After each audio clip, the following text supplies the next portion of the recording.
Hi, I'm Jamie and I write the blog Green to 100. And this is the fifth video in a series of the 5 steps that I go through when I'm getting ready to ride. And they came from my readers saying that they'd like a deeper connection with their horse, but don't have a lot of extra time to spend. So I've gone through in these videos each step from haltering and leading and bringing your horse in for grooming and tacking. And today we're going to cover standing still at the mounting block and getting on and heading off for your ride, and also coming back and dismounting. So once you see this video, you'll have all the steps that you can work with to see how they're working on for you. And let's go get Khaleesi. There's a lot of places that you can mount from. I highly recommend not doing it from the ground.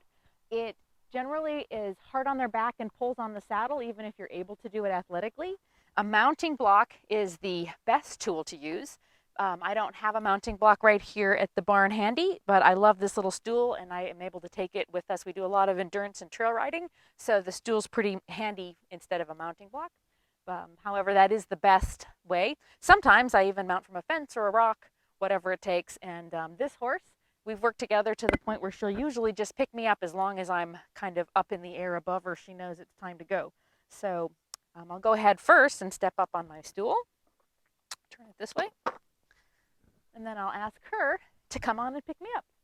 And I use a click to ask her to come with me. And you'll see she positions herself pretty close to where I need her. And just because it's a conversation, not just getting it done, there we go. She knows if I wait a second, she probably needed to take another step. I always thank her for that. And I'll take a moment before I get on her, gather up my reins, get a little mane. I like to hold the stirrup leather on the other side to counterbalance my weight as I get up. Put my foot in, exhale, look up. The reason I like to exhale is it puts me in the stirrup with very low energy so that as I jump on, she doesn't feel my energy asking her to run forward. I really like my horse to be able to stand still with no one holding her.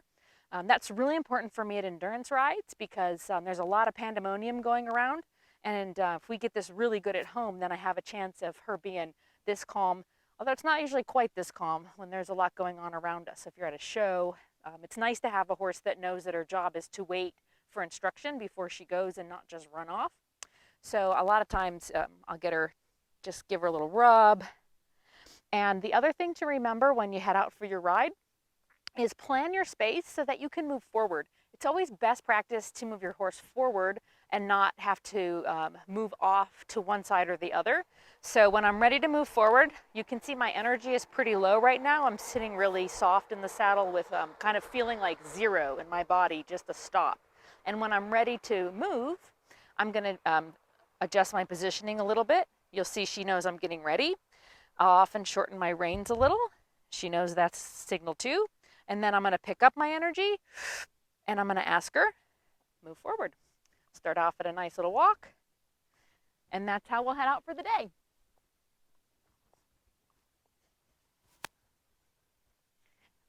Ready? Let's go.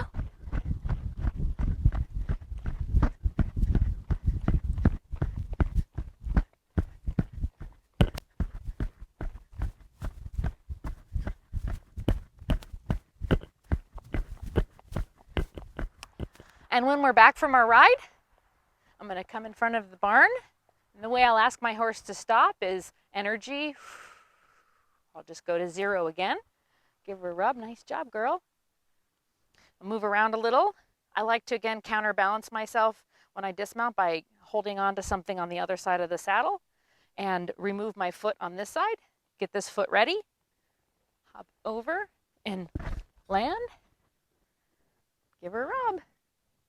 Nice job. Thanks for a good ride. You'll notice that Khaleesi does a lot of yawning and licking and chewing, and that's one of the ways that she processes and thinks through how things went.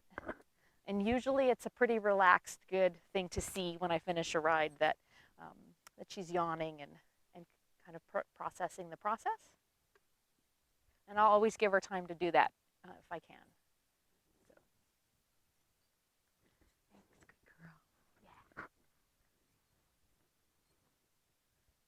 All right, stay tuned for the next video where we'll talk about all the pieces that come together.